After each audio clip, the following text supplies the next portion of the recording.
Bismillahirrahmanirrahim. Assalamualaikum warahmatullahi wabarakatuh. Apa kabar anak-anak solih-solihah? Bertemu lagi dengan Bu Rosi, masih di tema 2, muatan pelajaran IPA Ilmu Pengetahuan Alam. Pada video pembelajaran sebelumnya kita sudah membahas tentang adaptasi serta tujuan adaptasi dan adaptasi tumbuhan serta hewan terhadap lingkungannya.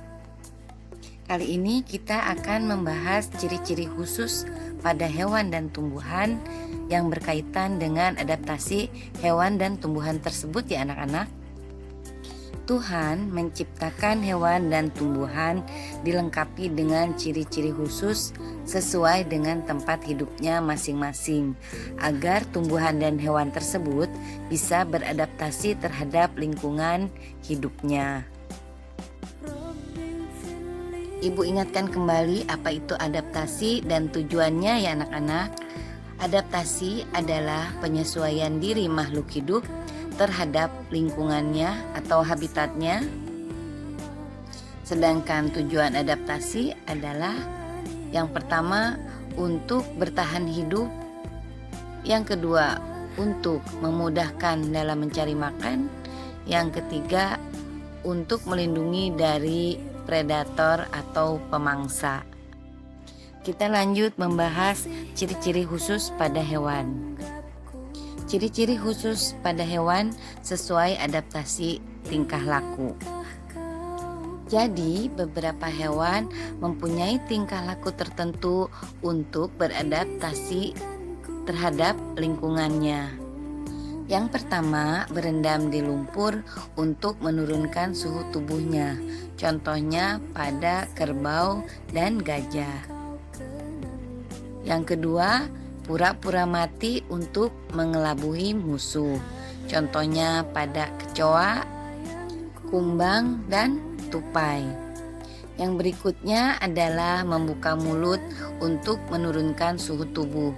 Contohnya pada hewan buaya. Kemudian menjulurkan lidah untuk menurunkan suhu tubuh. Contohnya pada hewan anjing. Kemudian muncul ke permukaan untuk bernapas. Contohnya pada lumba-lumba dan ikan paus. Untuk yang selanjutnya adalah adaptasi morfologi. Apa itu adaptasi morfologi anak-anak? Adaptasi morfologi adalah adaptasi bentuk luar tubuh makhluk hidup. Contohnya adalah adaptasi morfologi bentuk paruh. Bentuk paruh pada hewan disesuaikan dengan jenis makanannya. Untuk bentuk paruh yang pertama yaitu tipe pemakan daging, seperti yang dimiliki oleh burung elang dan burung hantu. Paruhnya berbentuk tajam dan kuat. Bentuk paruh yang kedua adalah tipe penghisap madu atau nektar, seperti pada burung kolibri. Bentuknya panjang dan runcing untuk memudahkan kolibri mengisap madu. Untuk bentuk paruh berikutnya adalah tipe pemakan biji, seperti yang dimiliki oleh burung merpati dan pipit. Bentuk paruh berikutnya adalah tipe pemakan ikan, seperti yang dimiliki oleh bebek dan burung pelikan, untuk memudahkan mencari ikan. Untuk selanjutnya adalah adaptasi morfologi bentuk kaki. Untuk bentuk kaki yang pertama dimiliki oleh raja wali, burung elang, dan burung hantu. Tipe kaki seperti ini disebut pencengkram mangsa karena kaki ini digunakan untuk mencengkram mangsanya. Bentuk kaki yang berikutnya adalah kaki bebek. Kaki bebek berselaput karena dapat memudahkan pada saat berenang. Bentuk kaki berikutnya adalah pada kaki ayam yang disebut tipe pengais, karena kakinya digunakan untuk mengais pada saat mencari makanan. Dan yang terakhir adalah tipe kaki burung pelatuk yang digunakan untuk bertengger di pohon. Kemudian adaptasi yang berikutnya adalah adaptasi morfologi tipe mulut. Tipe mulut yang pertama adalah tipe bentuk mulut penggigit dan pengunyah seperti contohnya pada belalang dan jangkrik. Kemudian yang kedua adalah bentuk mulut penghisap madu atau nektar atau disebut juga tipe proboscis. Contohnya mulut kupu-kupu dan lebah. Tipe bentuk mulut yang berikutnya adalah bentuk mulut penjilat. Bentuk mulut penjilat contohnya pada lalat. Yang terakhir, tipe bentuk mulut penusuk dan penghisap. Contohnya pada nyamuk.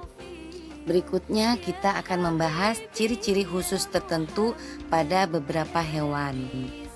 Ciri khusus pada burung hantu.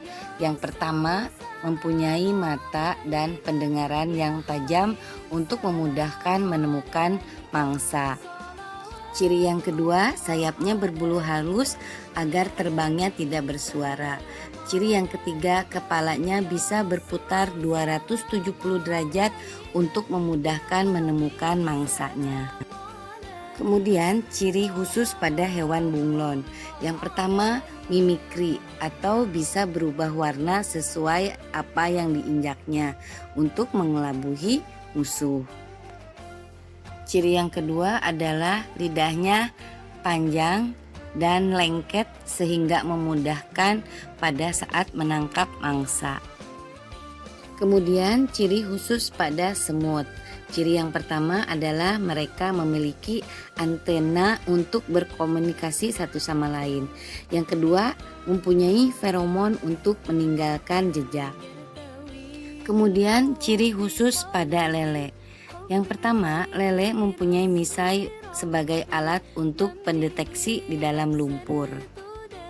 Ciri yang kedua, memiliki labirin untuk membantu mereka bernafas di lumpur. Dan ciri yang ketiga adalah kulit ikan lele licin sehingga memudahkan bergerak di lumpur. Kemudian ciri khusus pada ular kobra. Yang pertama, memiliki bisa atau racun untuk melindungi diri. Yang kedua, memiliki Jacobson di kepala untuk pendeteksi mangsa melalui panas tubuh mangsanya. Dan ciri khusus yang ketiga adalah menjulurkan lidah sebagai indera pembau. Kemudian ciri khusus pada ular piton. Ular piton sama seperti ular-ular lain pada umumnya yang memiliki Jacobson di kepalanya dan menjulurkan lidah untuk pembau. Yang membedakan, ular piton tidak mempunyai bisa atau racun untuk melindungi diri. Dia melilit musuh atau mangsanya untuk melindungi diri atau menangkap mangsanya. Kemudian ciri khusus pada cicak. Yang pertama, autotomi, yaitu dapat memutuskan ekornya untuk mengelabui musuh. Yang kedua adalah cicak lidahnya panjang dan lengket hingga memudahkan dia untuk menangkap mangsa. Ciri khusus yang ketiga, cicak memiliki kaki perekat seperti spons penghisap untuk berjalan di dinding. Kemudian selanjutnya ciri khusus pada cumi dan gurita. Yang pertama, cumi dan gurita mengeluarkan tinta hitam untuk mengelabuhi musuh. Ciri khusus yang kedua, memiliki tentakel untuk berjalan atau meluncur. Yang ketiga, cumi memiliki cahaya untuk melindungi diri. Kemudian selanjutnya ciri khusus pada kelelawar. Yang pertama adalah ekolokasi, yaitu kelelawar dapat mendeteksi keadaan sekitar dengan pantulan suaranya. Ciri khusus yang kedua, kelelawar memiliki kulit tipis seperti sayap untuk terbang. Dan yang ketiga, memiliki kaki pengait untuk bergelantungan. Kemudian ciri khusus pada hewan onta. Onta mempunyai punuk untuk menyimpan lemak. Ciri khusus yang kedua, onta mempunyai selaput penutup hidung untuk melindungi dari debu. Dan yang ketiga, onta mempunyai bulu mata yang panjang dan lentik untuk melindungi matanya dari debu. Dan ciri khusus yang keempat, onta memiliki kaki panjang dan bantalan kaki yang tebal agar tidak terperosok dan tidak kepanasan di padang pasir.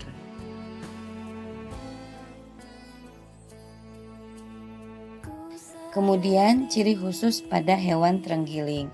Yang pertama, sisiknya yang tebal dan keras dapat melindungi diri. Yang kedua, menggulungkan badan untuk melindungi dirinya.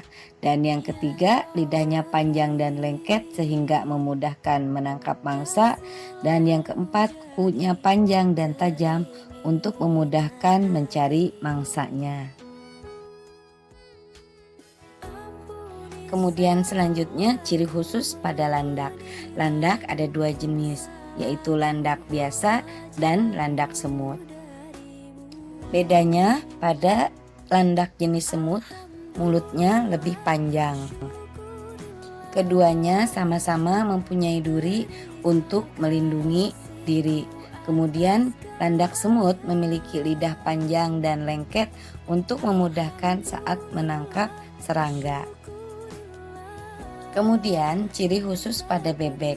Yang pertama, bebek memiliki kaki berselaput untuk berenang dan agar tidak terperosok di lumpur. Yang kedua, paruhnya berbentuk sudu untuk memudahkan menangkap mangsa. Yang ketiga, bulunya berminyak agar tidak basah saat berenang, saat mencari ikan di air. Kemudian ciri khusus pada penguin. Yang pertama, kakinya berselaput sehingga memudahkan untuk berenang. Dan yang kedua, memiliki lapisan lemak yang tebal di bawah kulit agar tidak kedinginan. Kemudian ada hewan berciri khusus berbau tidak enak untuk mengusir musuhnya. Contohnya pada hewan sigung dan walang sangit. Kemudian hewan yang berciri khusus memiliki sengat beracun untuk melindungi diri. Contohnya seperti pada hewan kalajengking dan lebah. Kemudian ciri khusus yang terakhir adalah ciri khusus pada beruang kutub. Beruang kutub memiliki lapisan lemak yang tebal untuk bertahan di suhu dingin karena hidup di daerah bersalju yang sangat dingin. Kemudian ciri khusus yang kedua adalah rambutnya berwarna putih agar tidak terlihat oleh musuh saat berada di antara salju. Nah, itu tadi anak-anak ciri-ciri khusus pada beberapa hewan yang dapat digunakan untuk beradaptasi di lingkungannya. Selain ciri-ciri khusus pada hewan, terdapat juga ciri-ciri khusus pada tumbuhan untuk memudahkan digunakan dalam beradaptasi di lingkungannya. Berikut ini ciri khusus pada tanaman kaktus.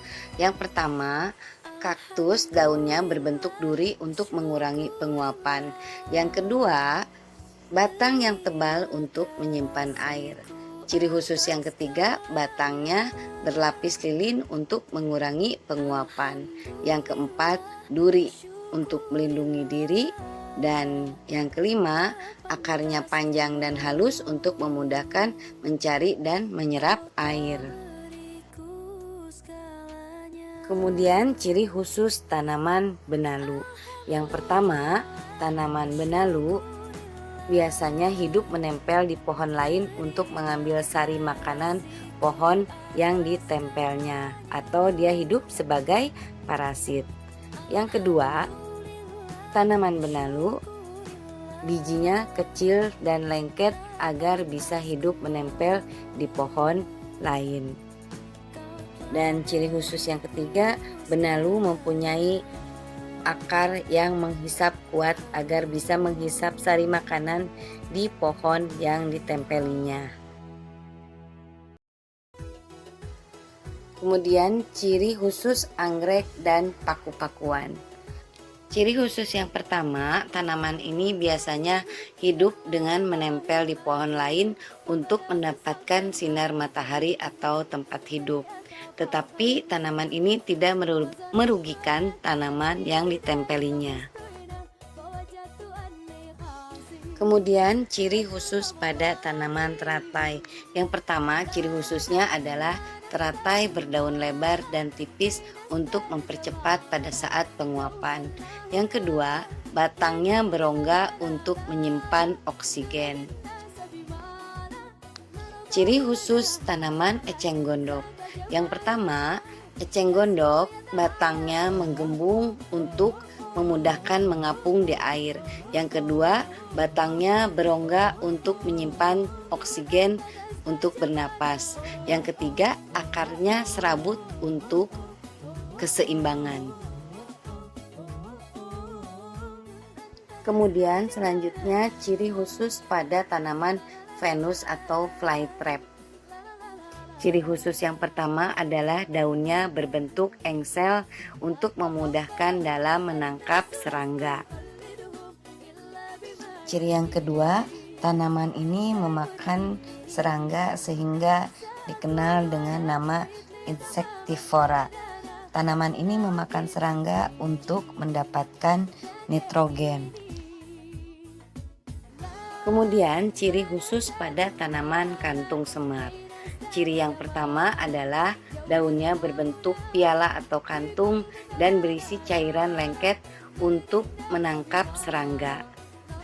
Ciri khusus yang kedua, kantung semar ini memakan serangga sehingga disebut dengan insektivora, sama seperti flytrap yang tadi. Tanaman ini memakan serangga untuk mendapatkan nitrogen. Kemudian ciri khusus pada tanaman bakau. Yang pertama, tanaman bakau akarnya tunjang untuk berpegang erat di tanah. Karena biasanya hidup di rawa atau air sehingga memerlukan akar tunjang yang kuat untuk berpegang erat di tanah. Ciri khusus yang kedua, tanaman bakau ini mempunyai akar nafas atau yang dikenal dengan pneumatofora, yaitu akarnya untuk bernafas. Kemudian selanjutnya ciri khusus pada tanaman bunga bangkai atau yang dikenal dengan nama Rafflesia arnoldi dan tanaman titania. Tanaman ini berbau busuk untuk menarik serangga agar membantu dalam penyerbukan. Ciri khusus yang kedua yaitu tanaman ini hidup menempel di akar pohon lain agar mendapatkan makanan dari pohon yang ditempelnya. Sehingga bunga bangkai disebut parasit untuk tanaman yang ditempelinya. Untuk tanaman titania, dia tidak menempel di pohon lain.